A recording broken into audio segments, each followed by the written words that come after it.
Hello from Dubai and welcome to Season 2 of Not Just Making the Tea. I'm your host, Rachel Price.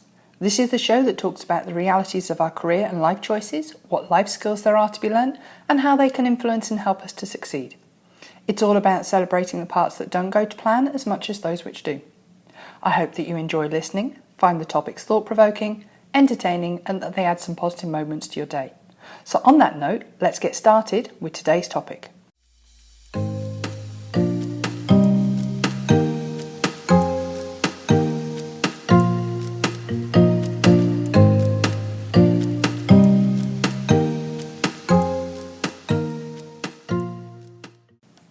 Seven screen-free ways to learn and work, and how to avoid screen fatigue whilst improving performance. I think now is probably a good time for us to take some time off from our screens. For most of us, our screens have become essential, especially during COVID-19. They're integral parts of our school or work lives and offer us a wide range of options for communication, entertainment, learning, and even organising our everyday lives. But many of us look at our computer or phone screens for really long periods of time each day, and that can cause us problems.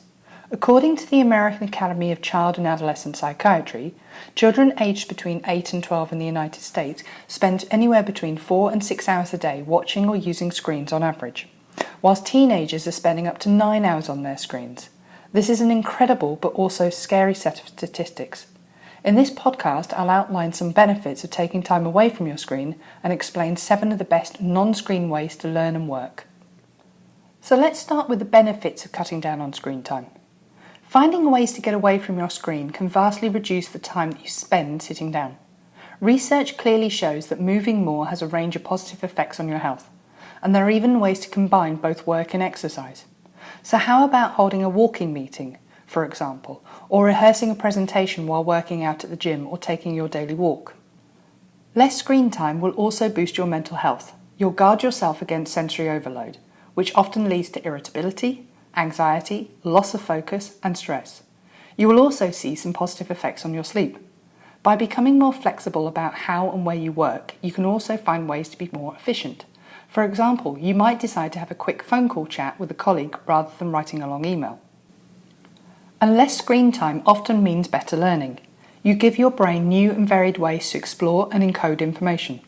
You can find the types of learning that works best for you, and you keep challenging your brain, which has also been shown to boost your thinking and learning.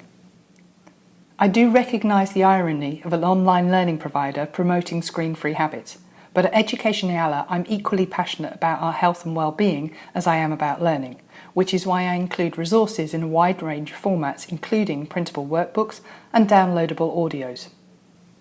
So here are my 7 favourite ways to move away from the screen and still operate effectively, and maybe even more efficiently. Apply them where appropriate to vary and energise the way that you learn and work. Number 1. Talking with others. Before you fire off an email or instant message, consider phoning the person instead, or even if possible, meeting them for a chat. It's often quicker and simpler as an approach, less back and forth time and chances of miscommunication or misunderstanding, and as well it strengthens relationships and adds variety to your day. Talking is particularly important for learning. Explaining an idea to someone is a great way to check that you've understood it yourself, and discussions can deepen everyone's understanding and open up novel ways of thinking.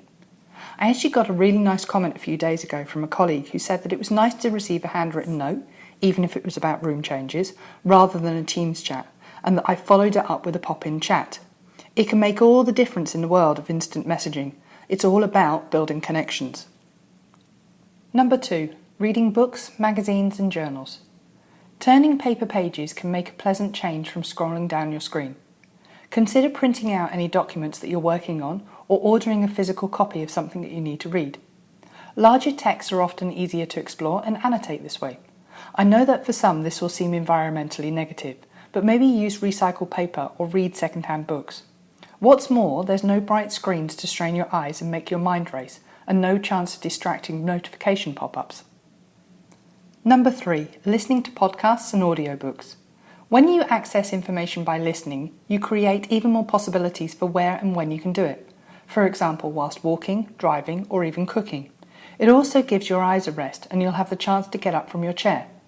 I listen to a lot of podcasts whilst I'm cycling on my turbo trainer. I've covered lots of miles and learnt so much. But be careful though, because some audio resources are so absorbing that you'll find it hard to concentrate on anything else. Number 4, doing hands-on work. Why not swap the virtual work that you're doing on your screen for something tangible from time to time? This might be a practical task that's part of your job, or a physical process such as putting your designs onto paper using pen and pencil. It's often a good way to move around your workspace as well, make contact with others, and to use a range of different skills. For some people, a hands-on approach is the most effective way to explore or learn something new. Number 5, take time to complete puzzles and games. Research shows that even a brief diversion from your main task can improve your focus when you come back to it. When you need a break from your screen, a physical game or puzzle can be a great way to rest your eyes and wake up your brain. If you're learning something specific, see if there's already a ready-made activity out there designed to help, or even create your own. For example, you could write down questions and answers about the topic that you're studying on file cards and then try answering them at random. Number 6, writing by hand in notebooks, diaries and journals.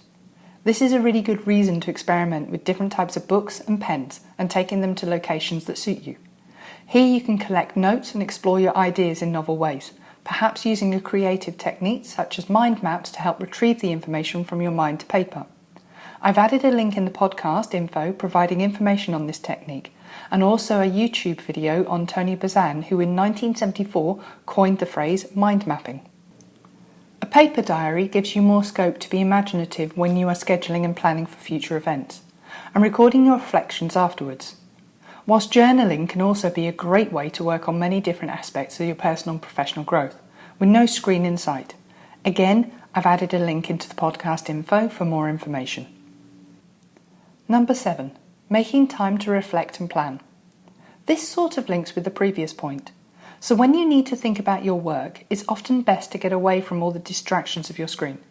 Try to find opportunities to sit somewhere else, take a walk, ride your bike, or do whatever helps you to think clearly and creatively. The process of reflection helps us to develop our understanding more deeply and to make our intuitive knowledge shareable with others. By reflecting, we can grow and develop our understanding more deeply, so that our work continues to improve the next time we roll through the same design process. And when you're learning, periods of reflection are vital for embedding the information to your memory. So take breaks from your screen to reflect on how much you can remember and to plan what you'll do with the things that you've learned. Some extra pointers. For the times when you still need to use a screen, the US Department of Labour provides an online tool for setting up and using your computer safely, whilst the UK's National Health Service offers a practical guide to looking after your health whilst working with screens. I've included a link to both of these in the podcast information. But if you find it's an effort to focus your eyes, experience headaches, or start feeling physically or mentally tired from working on screen, you're likely to be suffering from screen fatigue. When that happens, take the hint and switch to another approach for a while. So now we need to consider the right environment for screen-free learning and working. Do your best to create an environment that makes you and others feel able and motivated to work and learn in a variety of ways, either at home or in the office.